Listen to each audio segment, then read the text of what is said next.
Bagaimana caranya berhasil di YouTube? Gak usah muluk-muluk dulu, gak usah mikirin soal viral atau jadi terkenal. Minimal gimana caranya untuk bisa gajian rutin tiap bulan. Kalau dari komen-komen yang saya baca sih banyak yang mentok dan banyak yang bingung. Ternyata jadi YouTuber itu tidak semudah yang dibayangkan. Untuk bisa gajian rutin di YouTube, ada beberapa ilmu spesifik yang harus dikuasai terlebih dahulu. Jadi bukan asal beres bikin video terus berharap banyak yang nonton. Itu cuma mimpi di siang bolong.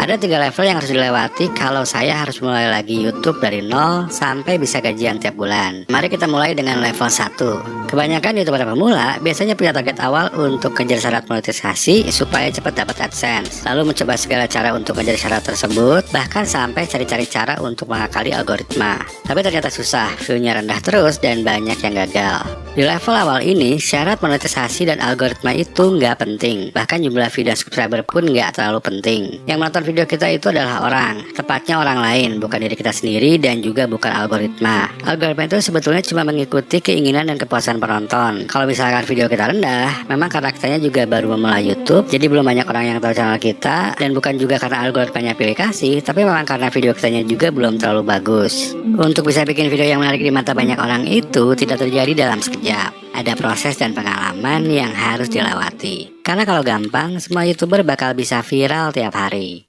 Jadi di level 1 ini fokus dulu untuk belajar bikin konten. Walaupun coba pakai HP juga nggak masalah. Yang terpenting kita harus memulai dengan pertanyaan untuk siapa kita bikin konten.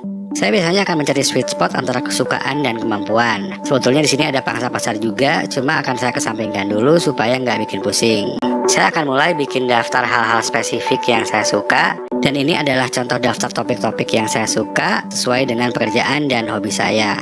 Lalu yang akan saya pilih sebagai topik channel akan saya sesuaikan dengan kemampuan saya atau penguasaan saya terhadap topik tersebut. Gak harus jadi master atau expert, yang penting adalah sesuatu yang cukup saya mengerti untuk dibikin konten. Setelah menemukan sweet spot yang cocok untuk topik channel, saya akan mulai mencari beberapa ide konten.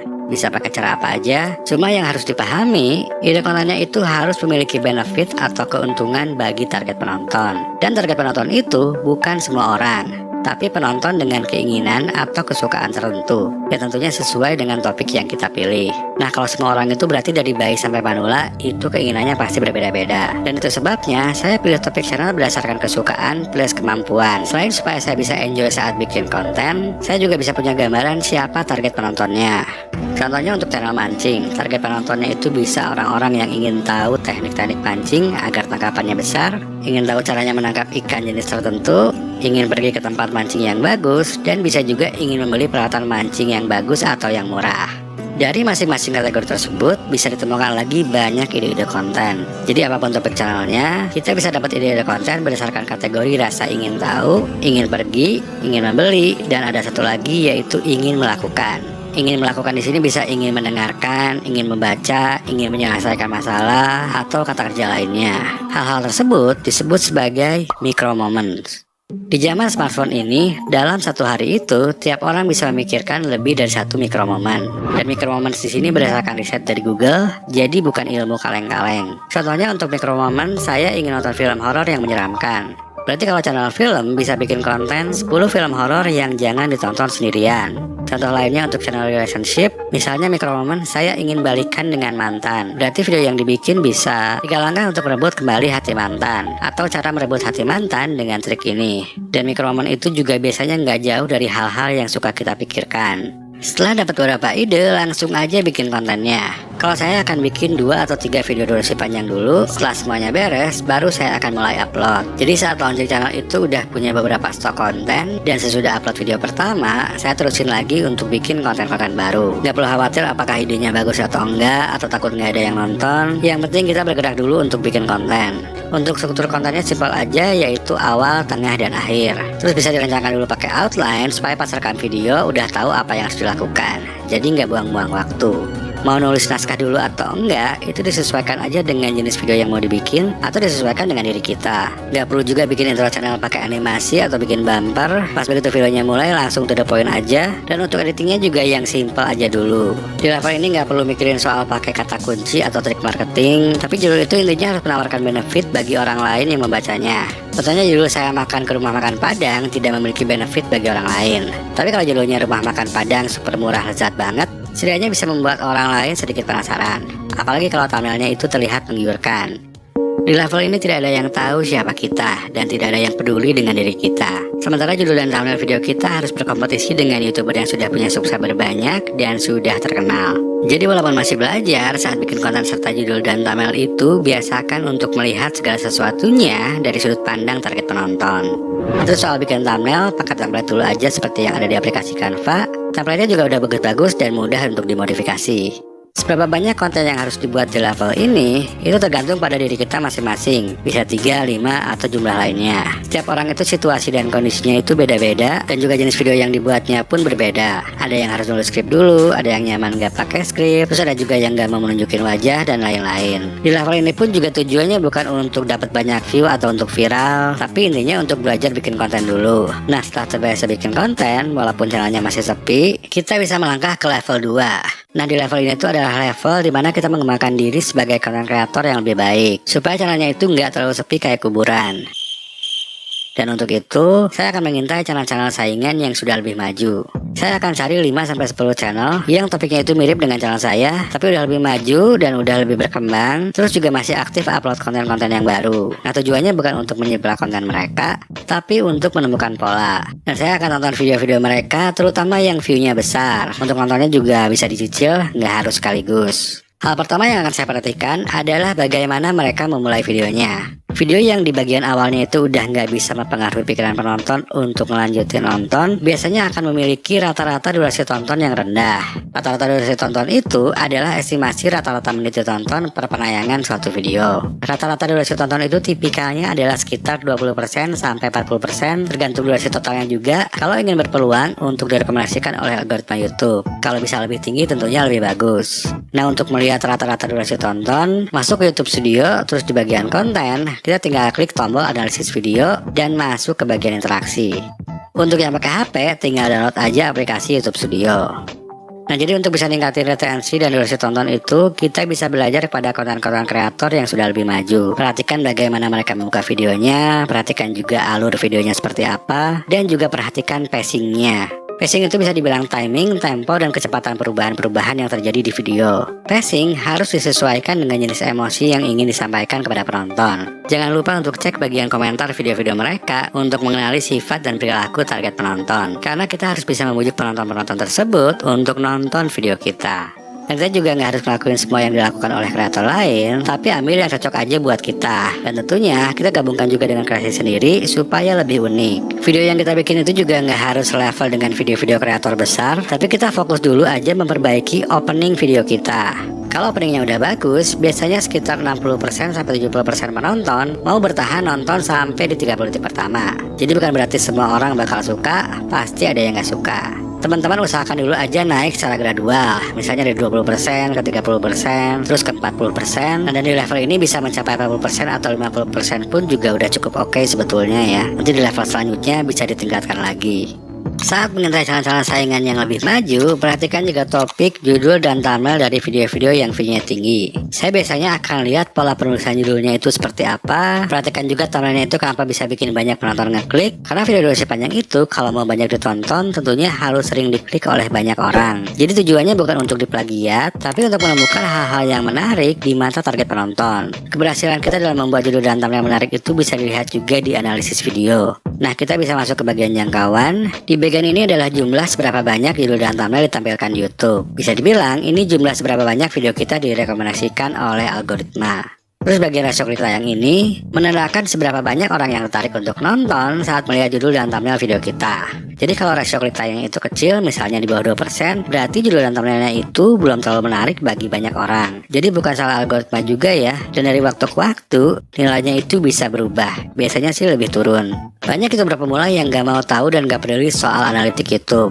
Padahal jawaban yang diperlukan untuk berkembang di YouTube itu sebagiannya ada di analitik. Di level ini nggak perlu ngerti semuanya dulu, perhatikan aja rasio klik tayang, durasi tonton, dan retensi penonton di 30 detik pertama. Nah, kalau skill teman-teman sebagai YouTuber udah lebih membaik, channel juga sudah mulai berkembang ke arah yang positif, walaupun belum benar-benar rame ya, dan uploadnya juga udah konsisten, teman-teman bisa melanjutkan ke level ketiga.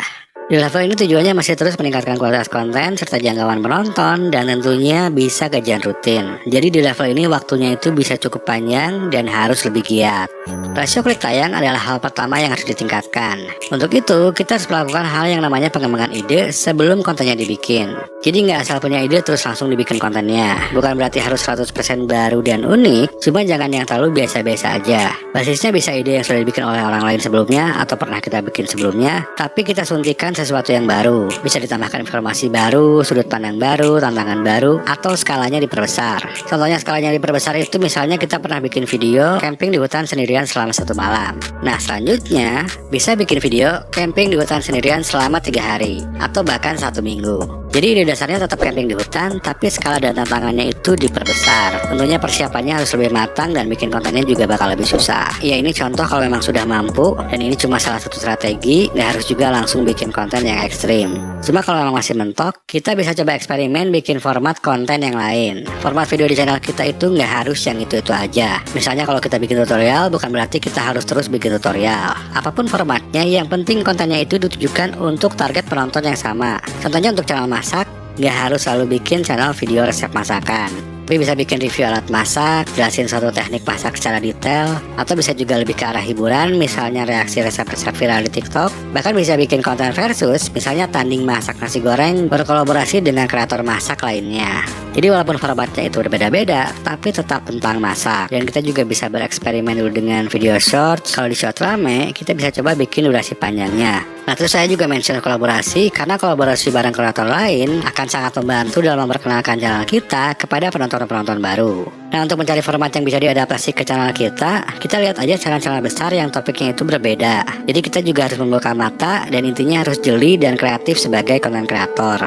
Di saat menemukan ide, apapun format konten yang kita pilih, tulis dan bikin dulu beberapa judul serta thumbnail untuk satu ide tersebut. Tujuannya untuk menemukan konsep video yang benar-benar menarik. Jadi saat bikin judul dan thumbnail itu kita sambil mengembangkan ide, dan kita juga coba variasikan dengan sudut pandang baru atau dengan format konten lain, dan bisa juga dimix dengan ide-ide yang lain. Nah kalau udah nemu yang benar-benar menarik, baru kita rencanakan dan bikin kontennya sesuai judul dan thumbnail tersebut.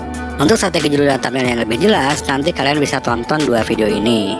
Di level sebelumnya, kita fokus untuk bikin opening yang menarik. Nah di level ini openingnya harus bisa lebih menarik lagi. Terus durasi tonton dan retensi secara keseluruhan harus ditingkatkan lagi. Di chart retensi ini kita bisa lihat di bagian mana aja penonton itu pergi. Nah berarti di bagian ini ada sesuatu yang tidak menarik. Di masa depan, kita jangan sampai ulang lagi. Tentunya untuk benar-benar bisa meningkatkan retensi, kita harus tahu dasar storytelling. Skill storytelling yang bagus itu bisa membuat penonton tersentuh, atau minimal bisa bikin mereka lebih betah nonton bahkan sampai habis. Walaupun videonya itu cuma sekedar ngomong di depan kamera.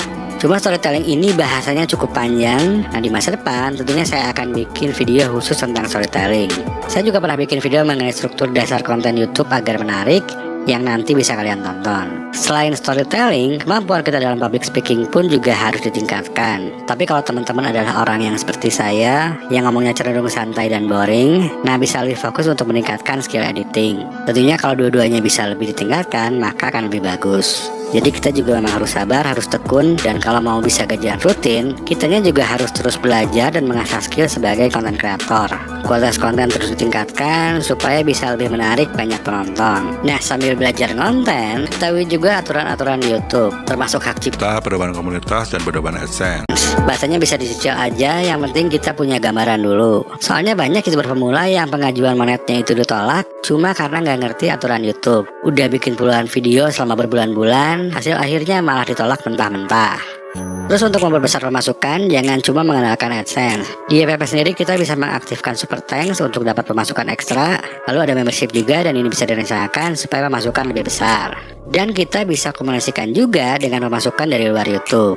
Jadi ada banyak juga program monetisasi di luar YouTube yang bahkan hasilnya itu bisa lebih besar. Nah dan jadi konten kreator itu bukan sekadar untuk mencari AdSense, tapi benar-benar bikin konten yang bagus dan juga membangun komunitas. Sumber pemasukannya itu bisa dari mana aja dan bisa lebih dari satu, yang penting halal. Nah untuk memperbesar komunitas juga nantinya teman-teman bisa ekspansi ke sosial media lain. Jadi jangan hanya fokus ke YouTube aja. Dan kalau mau lebih tahu apa aja program monetisasi di luar YouTube, teman-teman bisa lanjutin nonton video yang ini.